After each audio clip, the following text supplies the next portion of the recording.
Welcome back to the Hardware Core, your destination for honest, data-dense hardware breakdowns and zero marketing fluff.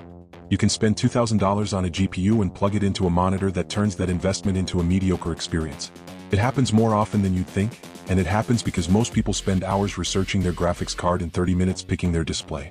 In 2026, the monitor decision is more interesting than it's ever been. OLED has gone mainstream at prices that were genuinely out of reach 2 years ago. IPS panels at 144 Hz and above sit under $300.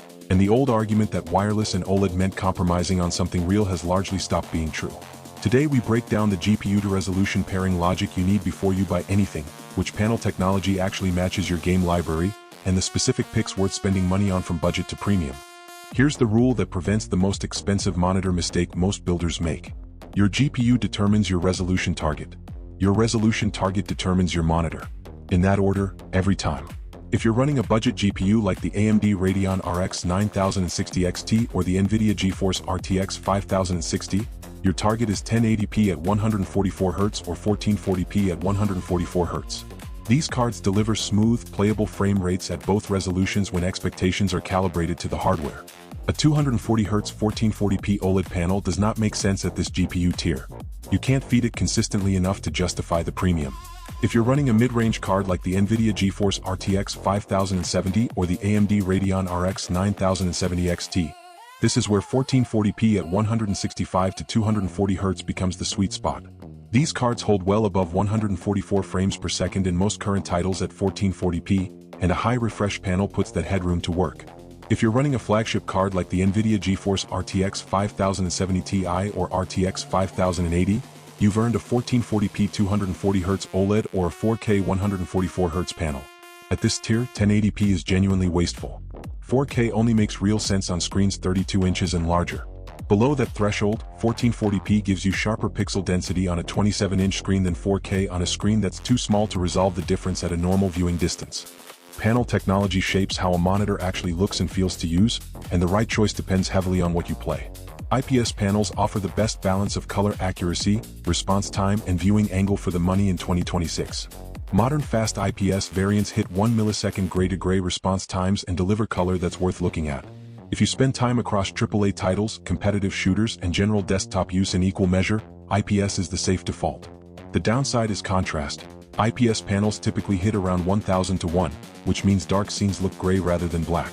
For bright, colorful games, that's not a deal breaker. For dark, atmospheric titles, it shows. VA panels deliver contrast ratios between 3000 to 1 and 6000 to 1. Dramatically deeper blacks than IPS at the same price. If your library is heavy with horror titles, space sims, or anything where deep shadows are part of the experience, that contrast advantage is visible and meaningful. The catch is response time. VA panels can exhibit ghosting behind fast-moving objects in competitive shooters, particularly on cheaper units. Single-player gaming VA is an excellent value. Competitive FPS at high refresh rates, IPS or OLED is the better call.